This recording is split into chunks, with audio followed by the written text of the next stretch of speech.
Ujambo mpenzi mtazamaji na karibu kwenye chaneli yetu tuzidi kuhabarishana.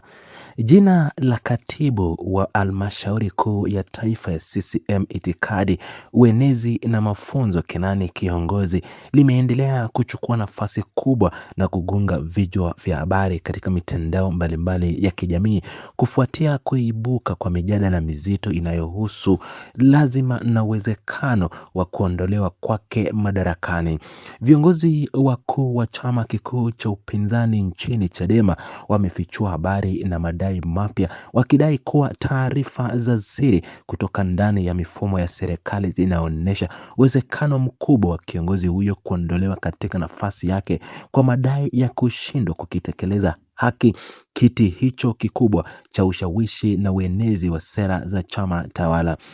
Mjadala huo umeshika kasi mkubwa na kuleta msukosuko mpya wa kisiasa baada ya viongozi hao kuweka wazi mienendo inayotafsiriwa kama ishara ya kiongozi huyo kupoteza mwelekeo wa kisiasa mbele ya mamlaka yake ya utetezi. Sakata hili lilianza kushika kasi mkubwa baada ya mkurugenzi wa mawasiliano wa Chadema Brenda Rupia kuweka hadharani ujumbe mzito ulioambatana na nukuu ya kauli ya hivi karibuni ya mwenezi huyo, ambapo alidai kuwa CCM ina taarifa za kuaminika kwamba upinzani umepanga kufanya vurugu kubwa nchini ili kufuruga amani. Katika majibu yake makali, mkurugenzi huyo wa mawasiliano alihitaji kujua iwapo chama tawala kimeishiwa kabisa na ajenda au sera mbadala za kuwazuia wananchi ama kuwauzia wananchi badala ya kukomaa na jina la chama chao cha upinzani kila uchao kwenye mikutano yao. Aliongeza kuwa viongozi waliopita katika kiti hicho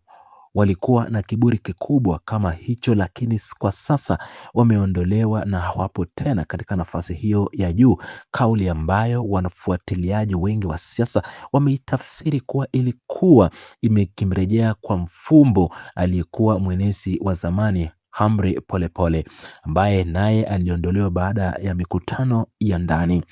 Mvutano huo wa maneno umepandisha joto zaidi kufuatia kauli rasmi ya mjumbe wa kamati kuu ya Chadema Godbless Lema ambaye ameweka wazi kuwa ana taarifa za uhakiki kutosha kutoka ndani na vikao vya ndani zinazoonyesha kuwa nafasi ya kiongozi huyo si lazima hata kidogo katika mabadiliko makubwa ya muundo yanayotarajiwa kufanyika hivi karibuni ndani ya CCM. Kiongozi huyo wa upinzani amefafanua kuwa hatua ya msemaji huyo wa chama tawala kugeuza chama cha upinzani na viongozi wake kuwa ajenda yake kuu ya kila siku ni mkakati wa makusudi wa kutafuta ushawishi na kujihami kisiasa mbele ya viongozi wake wakuu. Alidai kuwa mwenezi huyu anajua nafasi yake iko shakani na kwamba anatumia kelele za kuwashambulia wapinzani ili kufunika mapungufu makubwa ya kiutendaji na ukosefu wa hoja dhabiti uliobainika katika idara yake ya uenezi tangu aliposhika wadhifa huo. Hali hii inatajwa kuwa ni kampeni kubwa ya kiongozi huyo kupigania ubaki wake madarakani kutokana na pressure kubwa inayotokana na mabadiliko ya mbinu ya kisiasa nchini zinazohitaji hoja za kisera kuliko propaganda za kizamani. Madai haya ya wapinzani yamepokelewa kwa hisia tofauti na wananchi ambao wengi wanaona kuwa malumbano haya yanadhihirisha jinsi jina la mwanasiasa huyo vilivyo katikati ya dhoruba ya kisiasa inayoweza kubadili upepo wa uongozi kuelekea uchaguzi ujao. Kuibuka kwa taarifa hizi kunalazimisha idara ya propaganda za vyama vyote viwili kuingia katika hatua mpya ya kujihami na kushambulia, huku kiti cha enesi cha CCM kikionekana kuwa na msisitizo wa kipekee kwa sababu ndicho kinachobeba taswira na mwelekeo wa chama hicho mbele ya umma, yani mbele ya Watanzania. Mashambulizi ya maswala ya kisiasa nchini ama wachambuzi wa kisiasa na maswala nchini wanaona kuwa mabadiliko yanayotajwa yanaweza kuleta athari kubwa katika muundo wa uongozi wa CCM, haswa ikizingatiwa kuwa mwenyekiti wa chama hicho Rais Samia Suluhu Hassan amekuwa akifanya mabadiliko ya mara kwa mara ili kuongeza ufanisi katika serikali na chama cha CCM.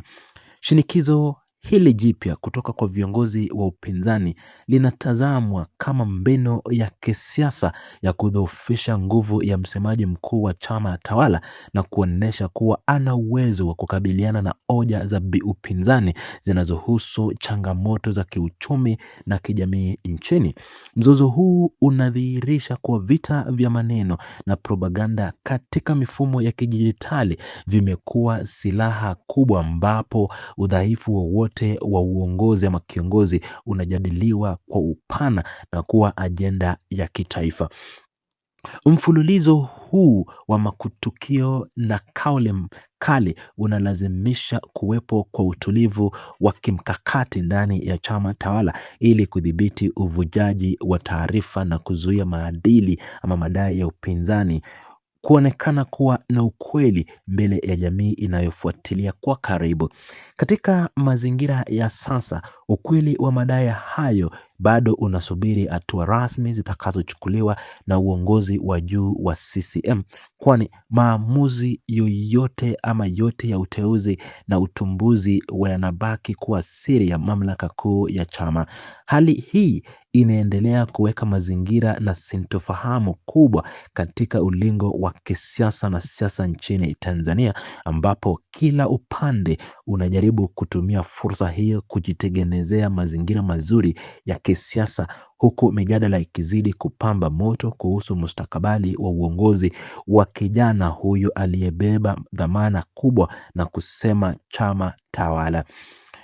Ukiacha malumbano ya viongozi wa vyama, wananchi wengi kwenye mitandao ya kijamii wanaonesha mtazamo kubwa ama wanaonesha mtazamo kuwa umefika wakati wa vyama vyote viwili kujikita katika kujadili kero halisi za wananchi kama vile tozo, kupanda kwa bei ya nishati na mifumo ya utoaji haki badala ya kupoteza muda katika malumbano ya nani atabaki au kuondolewa madarakani. Shinikizo hili la umma linaweka changamoto nyingine kwa idara ya uenezi ya CCM inayotakiwa kubadili mbinu za kuanza kuelezea utekelezaji wa ilani na utatuzi wa changamoto za kijamii badala ya kujibu mashambulizi ya Chadema. Hali hii inaleta picha ya wazi kuwa upepo wa siasa nchini unahitaji weledi mkubwa wa mawasiliano ili kuweza kushawishi jamii ambayo imeanza kuonyesha uchovu wa propaganda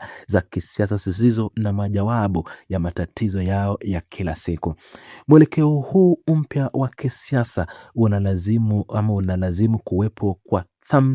tathmini ya kina ndani ya CCM ili kuona kama mbinu zinazotumiwa sasa na katibu wa uenezi zinakisaidia chama hicho kukabiliana au zinazidi kukiongeza maadui na malalamiko miongoni mwa wapiga kura. Hatua ya Godbless Lema na Brenda Rupia kuelekeza